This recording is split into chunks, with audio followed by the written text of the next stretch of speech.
What's going on, Headliner Nation? Welcome back to the Draft.com studios, where today we're starting a new series, a quick hitting series. We're going to be going through every round of your fantasy football draft, talking ADPs, players and their current ADPs, and whether we're buying them or selling them at that price. Before we get into it, make sure you head over to our website, check it out. Our draft guide is for sale there for $19.99, almost 500 pages of straight fantasy football fire. Also, giving away an autographed Alvin Kamara jersey right now. If you have purchased our draft guide in the past or up until August 15th, you will be entered to win this jersey. Do not miss out. But we're not wasting a whole lot of time. We said it's going to be quick hitting, and it's going to be. Let's talk ADP's first round.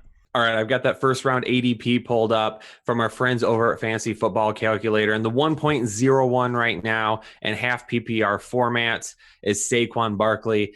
And I think he's going to have a great season. He's definitely a top 4 player for me. However, I'm not buying him as the first overall player this year because I do have someone higher than him. Yep, absolutely. Totally agree with you. As the 1.01 Saquon Barkley, he's going to be a sell for me. And don't get butthurt, people. We're not saying he's going to suck. He's just not the 1.01 to us. Exactly.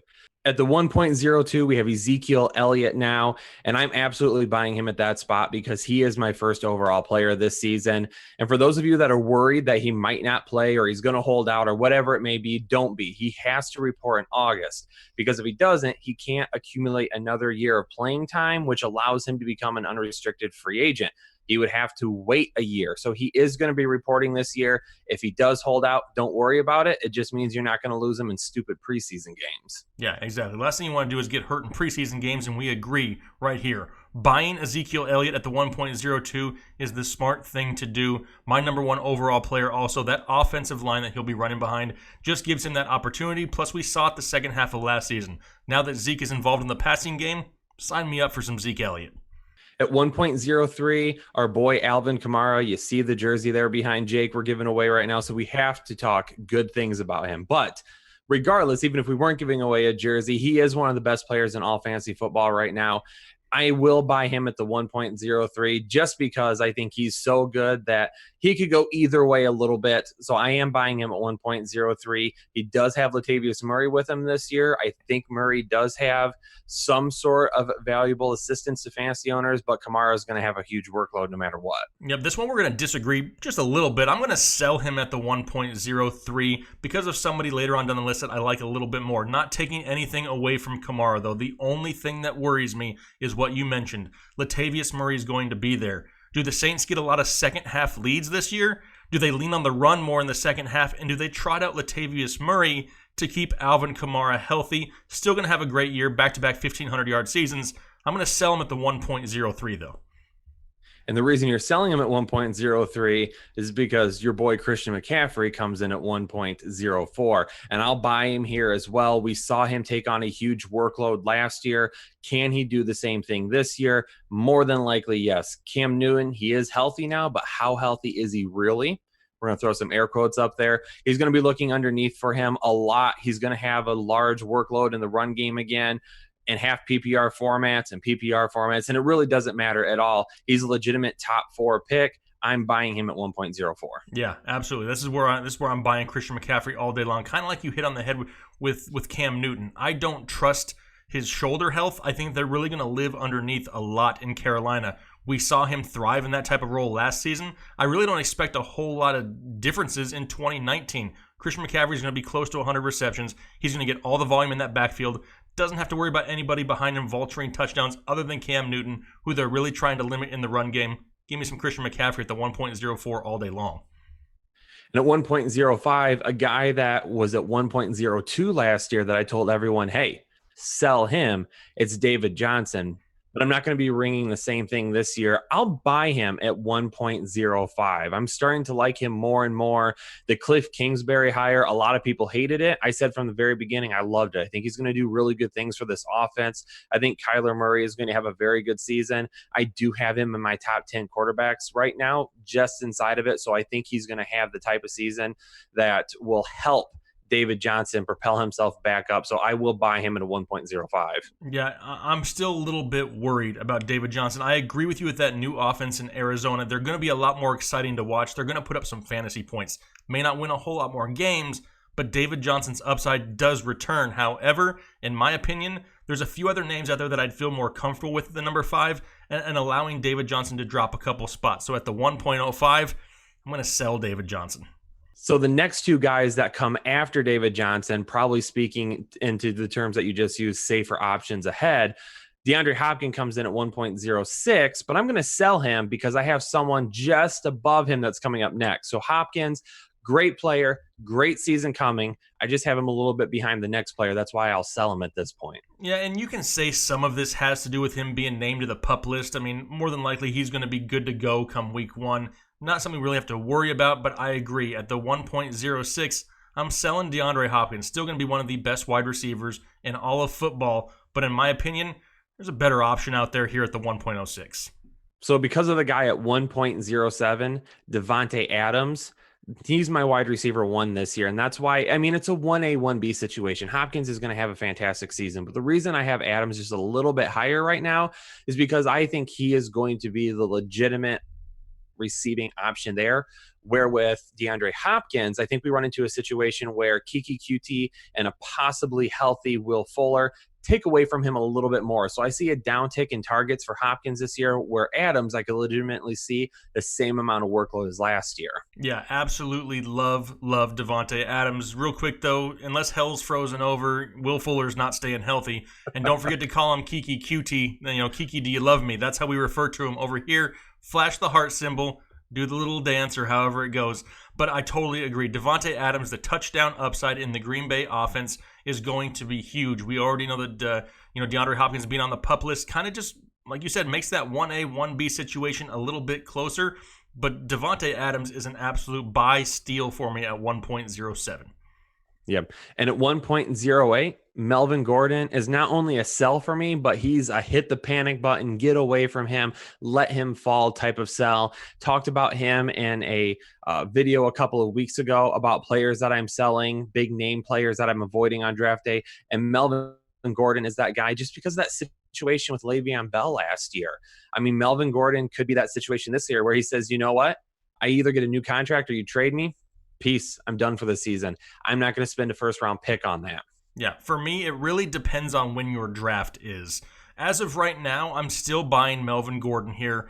However, if we get to week 2, week 3 of August, and your fantasy football draft is coming up and he's still sitting out, absolutely 100% becomes a sell. If he's sitting out week 1 of the preseason and there's no negotiations in the talks, yeah, then you start selling. Right now, in late July, it's still a little early for me. I haven't hopped off the bandwagon yet. So as of this recording, he's a buy for me, but just pay attention to the news when your fantasy football draft comes around. 1.09, Le'Veon Bell is going to jump into the conversation here, and this is also a guy that I've talked about. Jake has talked about this guy. I mean, I can't even count on one hand how many times we've talked about Bell, and it's the same story now as it's been in the other videos.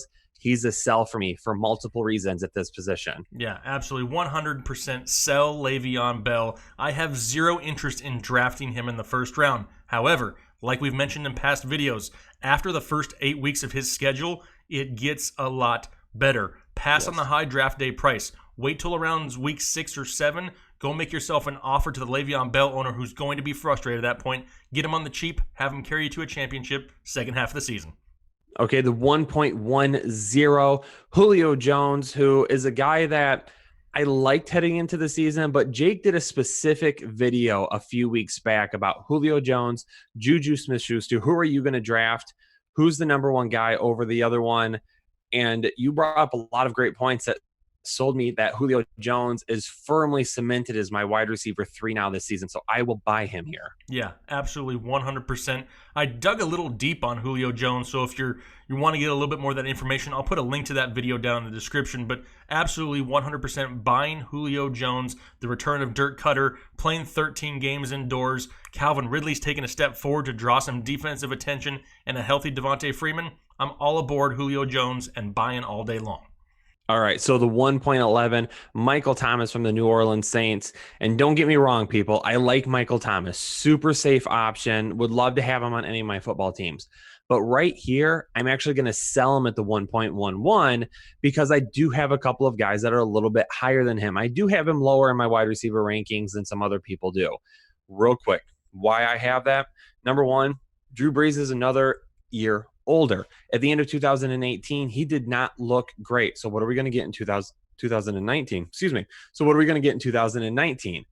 Also, this is a team that's probably going to shift to more of a run-heavy offense, I believe, with the addition of Latavius Murray, already having Alvin Kamara. Traquan Smith, I think, is ready for a huge breakout season, and they've added Jared Cook, who's going to take away some targets. So this is a guy who's had so many targets the last couple of years. He's been a really safe option, but maybe he loses some of those targets where he goes from being a guy that's really safe to a lot of upside to just being a guy that's really safe, and he loses a little bit of that upside. That's why I sell him here. Yeah, and it's really difficult because at the end of the first round here, you're trying to get that next best option, that safest option at the back end of the first half, because you know you're about to couple it up with something at the beginning of the second round.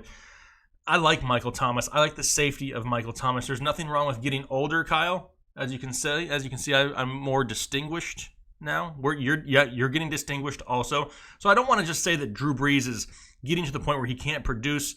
Kind of like I said with Kamara, I'm a little bit worried if they get second half leads. However, the volume has been there so strong for Michael Thomas in the past few years that, yes, there's other weapons in that offense now, but Thomas and Kamara are going to be 1A and 1B in that offense, and it's an offense that's going to throw the ball a lot. I like the touchdown upside. I like the red zone upside, even though Jared Cook could steal a touch here or there.